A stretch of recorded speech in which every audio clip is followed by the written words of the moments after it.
Hey there, welcome to the show. Thanks for tuning in this week. We are talking about best practices for your sales funnel. And this episode was inspired by a conversation that I actually had yesterday with somebody that I met that was new. As we were walking through their sales funnel, it became very apparent that they had so many ways in and out that it was taking forever for people to actually get to the point where they could purchase. And so I thought, well, it might be a really good episode to put together for you all. For determining what are best practices for 2022 in your sales funnel, and how can you set up one that works for your customers, that works for you, and that isn't making a ton more work for you to get where you want to get, which is getting them to pull out their credit card and pay you. So we are going to dive into 3 different things that you can think about in your sales funnel so you can have best practices, and also a few stories of things that have worked well and have not worked well, both in my business and in the business of my clients. And then stay tuned till the end, because I am going to give you a secret weapon question that will make all the difference for you when you're setting up your sales funnel. So let's dive into this episode for this week. Hey there, I'm Elisa Connor, ex-corporate marketer turned entrepreneur. I escaped corporate to chase my passion a few years back, maybe 20 years. And along the way, I made all the mistakes just so you don't have to. Chances are you have a pretty full career. You've got experience, expertise, and probably a whole lot of education. The problem is people can't find you. They need you, but they can't find you.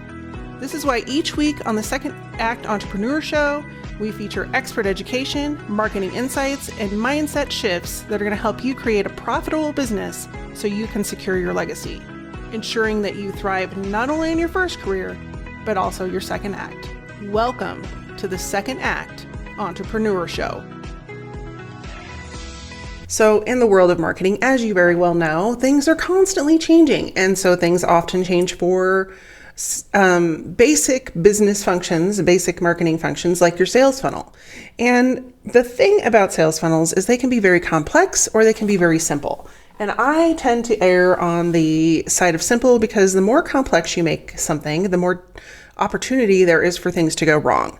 And as a newer entrepreneur, my second act entrepreneurs are often like, I don't even know what a sales funnel is. I don't know what that means. I know there was someone else that took care of that in my former corporate job, and I know that I need one, but that's about as far as it goes. And so I wanted to break down just really quickly for those of you, I've done several episodes on sales funnels, and I'll link those in the show notes, but just really quickly what your sales funnel is. Your sales funnel is the journey that your potential customers go on in order to purchase from you. And they can come in from various different traffic opportunities like social media, your email list.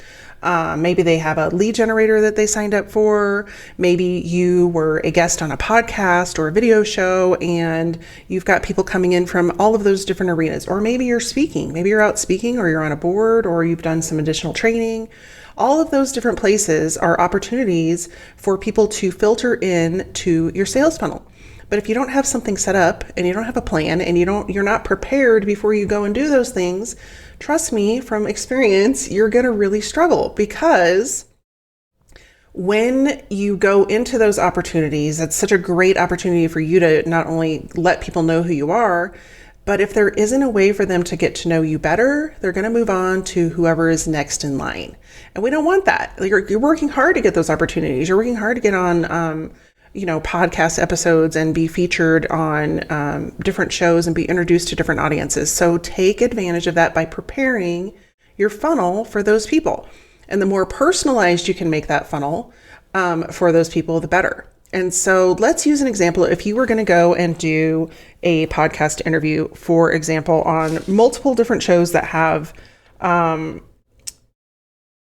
the same audience as you, but you offer a different service. And so, for example, if you were a coach of some sort, of business coach, and your specialty was leadership development, you might partner with people that are in HR, because they might be running into people that, are struggling in their position. They don't have leadership skills and they need you.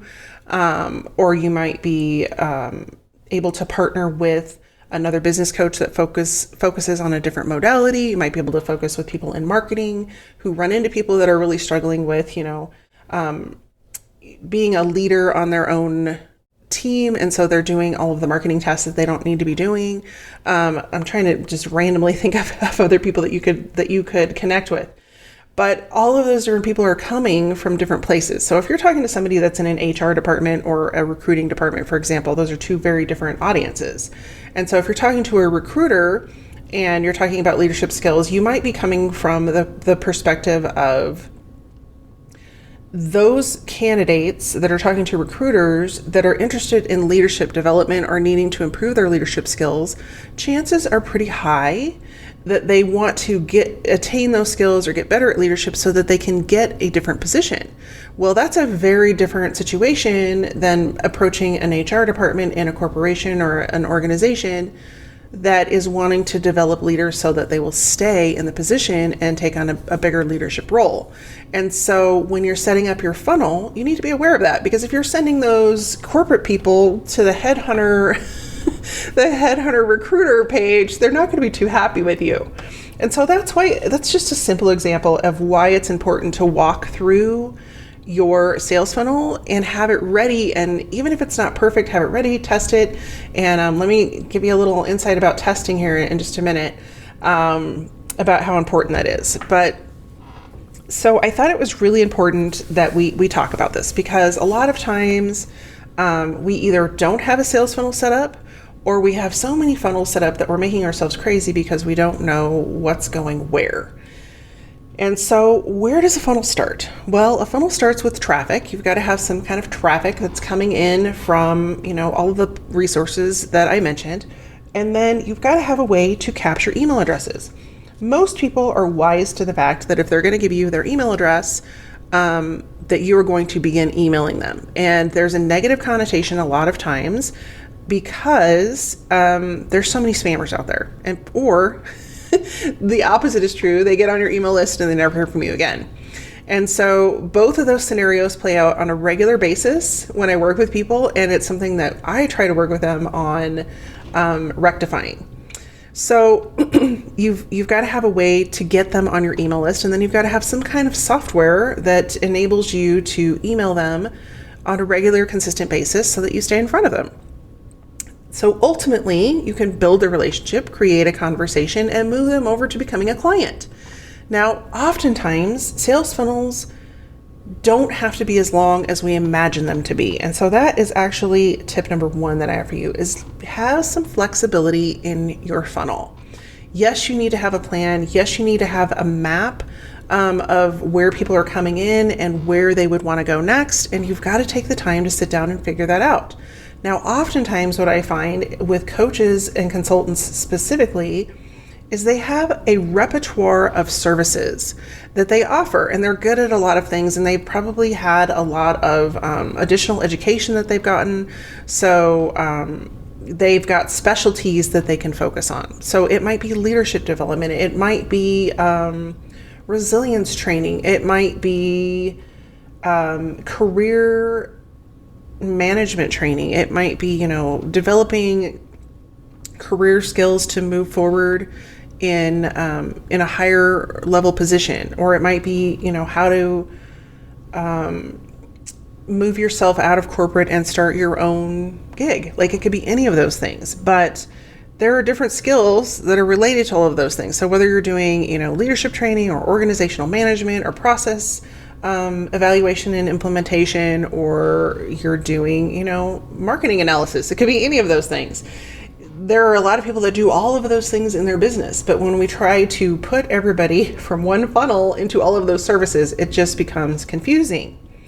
And it goes back to the original example. If you go on a podcast episode, for example, and you start talking about leadership development, and then they get over to your funnel and it's talking about organizational management, there's going to be confusion there. And so we kind of need to map out, okay, where they're coming from. What am I going to provide to them as an opportunity to get them on my list? And then what information am I going to use to grow that relationship and build trust and get them moving towards purchasing with me? And it's going to be different depending on where they're coming in from the funnel. And so having some flexibility in your funnel, you might have the same lead magnet to generate email addresses and get the people on your list. However, the process that goes after them signing up for that email lead magnet with their email address might be different regarding the emails that they're receiving. And so getting flexible, you can definitely use the same lead magnet. And I'm actually going to do an episode on lead magnets and lead generation for creating that, because I get a lot of questions about, I don't know what to make. I don't, or you know, I often hear from people, it's too overwhelming. I don't know how to do it. I don't know how to create it. I don't want to take the time to do it. And that's the key to growing your list. And so going back to, creating that one lead magnet, yes, it takes some time. And if you're going to do a good job, it's going to take some effort on your part. So you want to get as much traction as you can. But the messaging around that lead magnet needs to change depending on the audience, as well as the follow-up communications. And a lot of times everybody just tries to slap people into one funnel, and then it's not working, and then they're frustrated and they don't know why.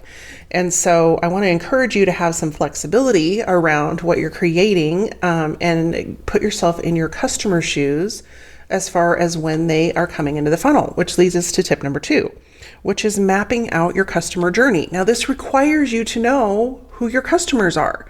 And when you're trying to talk to everyone and you're trying to create a funnel for everyone, you're really going to struggle, because generic messaging, it's not working anymore. There's too much competition out there. People are wise to marketing tactics, and they want to be talked to like a person. They don't want to be talked to like a generic email subscriber. And so mapping out that journey, for example, if they were listening to the podcast and they are wanting to pivot in their career and they hear you on, Sam's podcast talking about leadership development, when they go over to get your new How to Be a Leader in 2022 guide, or how to move into a leadership position for 2022, and then they go over and get that guide and you start talking to them about, leadership development in their own company, or how to develop a leader as a CEO or something like that, they're going to be like, what? This isn't what I signed up for.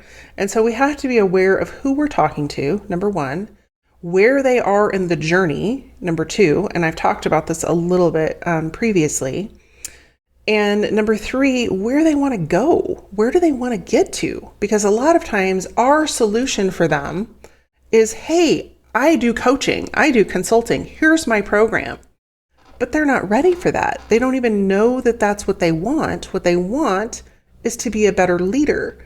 And they're not connecting the dots between your program around, career success and leadership development.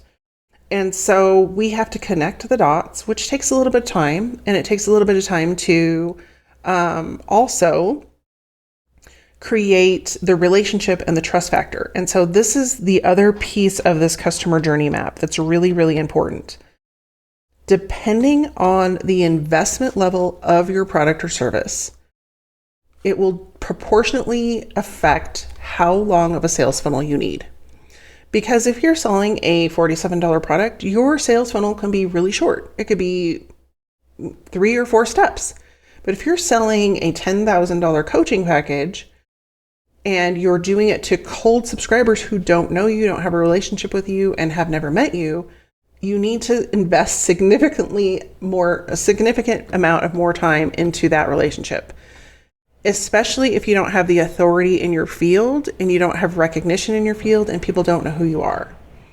And so when you're creating that funnel, those are 2 very different situations. And so that's another factor in mapping out the journey, is where are people starting? What kind of relationship do they have with you right now? And what kind of relationship do they need to have with you in order to justify in their own minds investing into a higher level program with you? And most often, I see people struggle with this when they try to move people through their funnel too quickly, and they haven't built the trust and they haven't built the relationship. And so mapping out that customer journey is so important. Figuring out where somebody is going to come in and which turns they might take on the journey. Because if you've listened to previous episodes, you know I have mentioned that 4% or less of people that come into any funnel or that get to know you at all are looking to purchase at that time. That means the other 96%-ish of people either don't know they want to work with anyone yet, or that they don't know that they want a solution, or they've just started shopping and they're not ready to buy. And so when we take our sales speak and our marketing message from hi, I don't know you at all, to here, buy from me, and we don't give enough time for that relationship to develop, it's a huge turnoff to the people that have signed up with us. And so they either unsubscribe, they delete our emails, or they tune out in some way or some capacity. Whereas if we have the opportunity to see that that's happening in our funnel, we can direct them in a different way. We can say, hey, I see, that wasn't really a great fit for you. And so maybe this would be a better solution for where you're at in your journey. And that tiny bit of understanding of where they are and where they want to be is going to make all the difference in building trust, creating a relationship, and moving them forward, whether they're ready today, tomorrow, 6 months from now, or 2 years from now. If you continue to build that relationship and understand where they're at and where they're at on the journey and where they're aiming for, and then meeting them each step of the way with some kind of value or information or a way to build trust, they're more likely to move forward. And that takes mapping out your journey. That takes sitting down with a whiteboard, a piece of software, whatever you want to use, or a piece of paper, and just jotting out, okay, my ideal client is coming from here. Here's the problems they have. Here's my solutions. What are all the ways that they could come into the position of working with me? And where are the places that they could have hiccups and get stuck along the way and not move forward or make a decision? And it takes some time and it takes a little bit of work, but it is so worth it because it helps you to develop marketing and messaging and strategy around where to show up, where they're going to be, where they could get stuck so that you can move them along, and where you can continue to stay in front of them so that you're the solution they see when they are ready to move forward.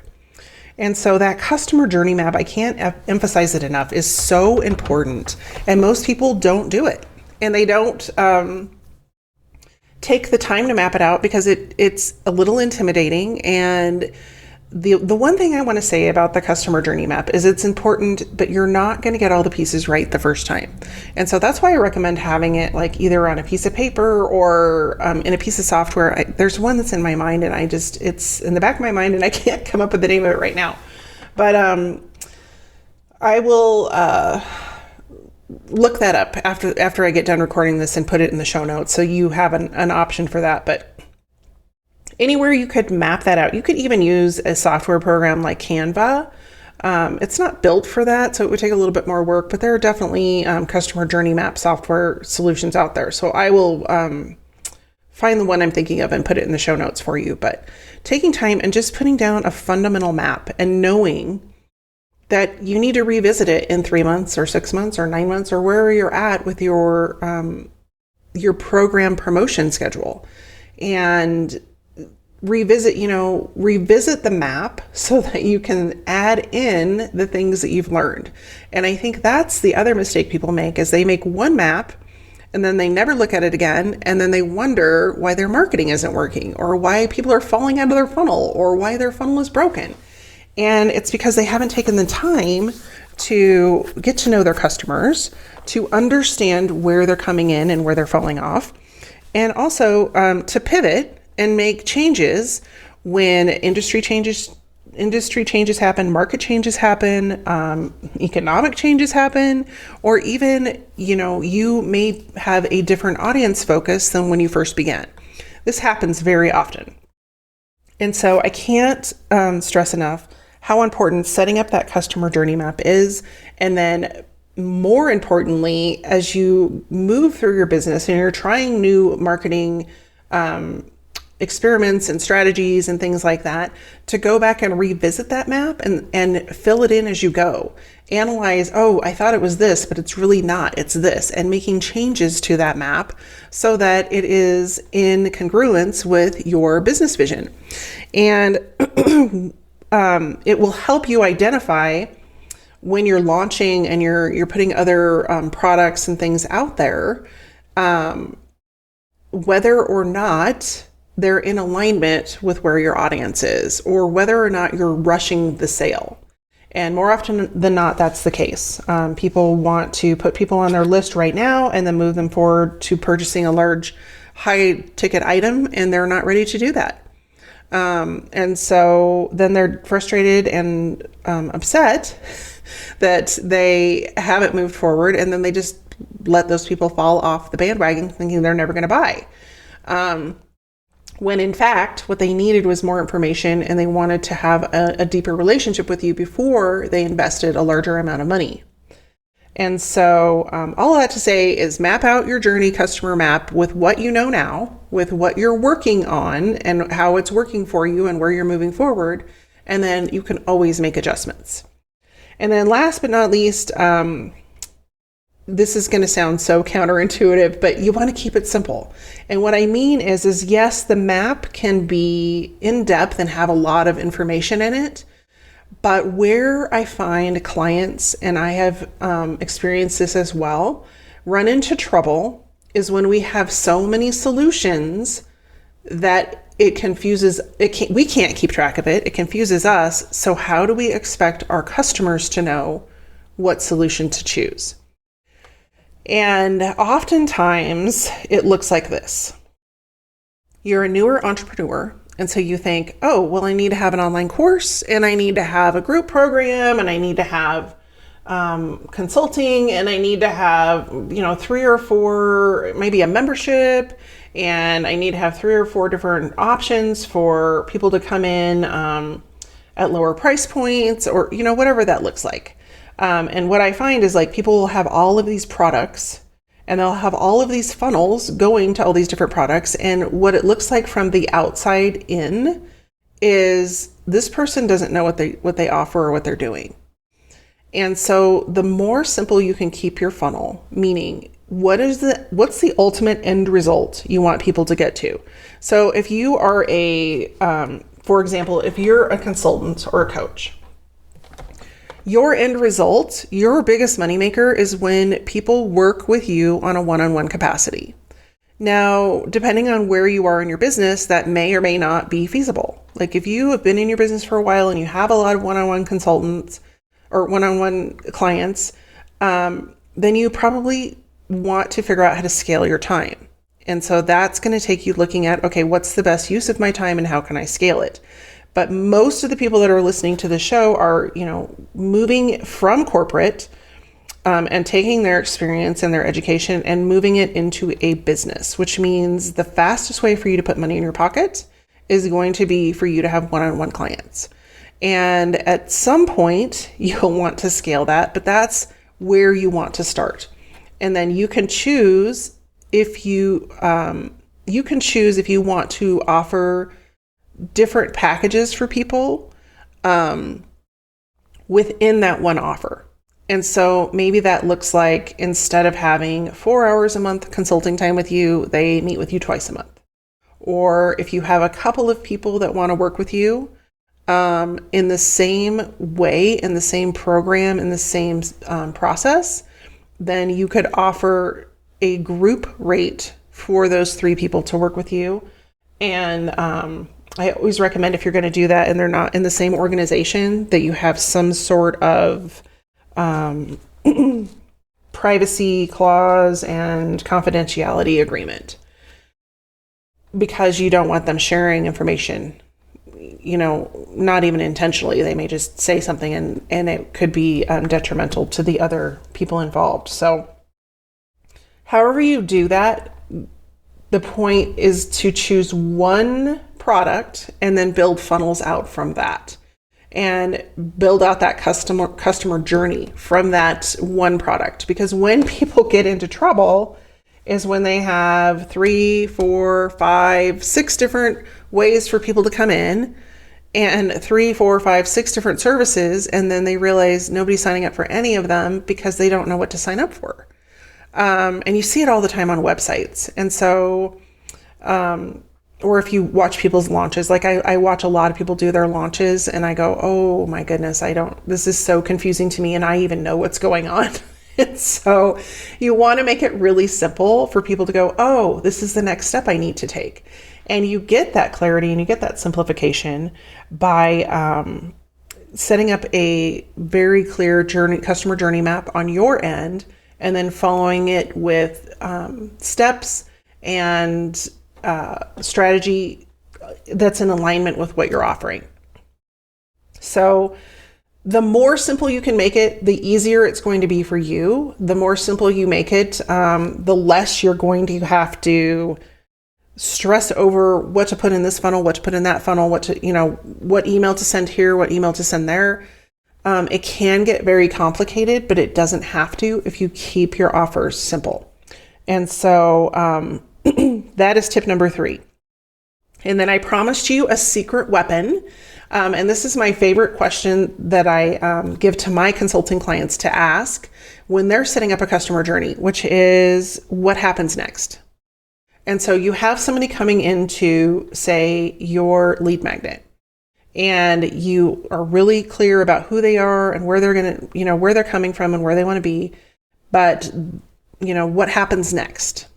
Okay, they get this email. Well, what happens after they get that email?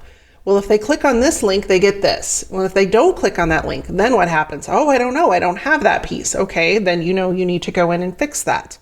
And then, once they click on this link in the email, then what happens? Well, then they get added to this challenge waitlist, or they get added to this email series that's promoting whatever product or low price ticket offer or whatever it is.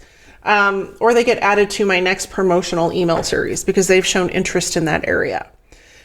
And so walking through that journey and understanding where they're coming from, and then making sure that you're continuing with them on their personal journey as your potential customer is going to make all the difference in whether or not people open your emails, click on the links, engage with you, schedule a consultation, buy your products and services, sign up for your online class, or whatever it might be that you want to move forward with.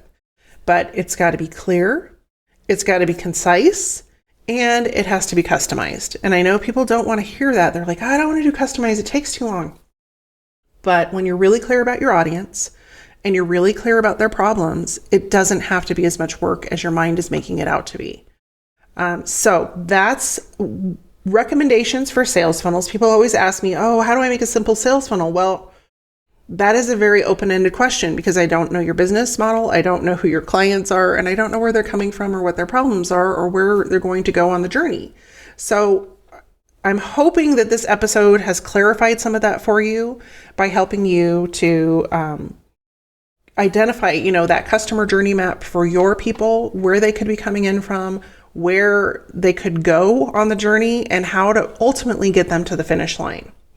And so if you have enjoyed this episode, I would love for you to go over to iTunes or your favorite podcast player and leave me a review and share it with a friend. Your reviews and your feedback are so important to me, and I appreciate every single one of you that tunes in every week. So I thank you for being here, and I would love it if you would share it with somebody else that would find it meaningful as well. In the meantime, I hope you have a great week, and I will be back next week with another episode of the Second Act Entrepreneur Show. Take care, be well, see you soon. Did you miss something during the podcast? Maybe forgot to take notes? No worries, we've taken all the notes for you. All the resources, links, and information in this episode you can find over at alisaconnor.com/podcast. That's ALISACONNER.com/podcast. Looking forward to seeing you next week.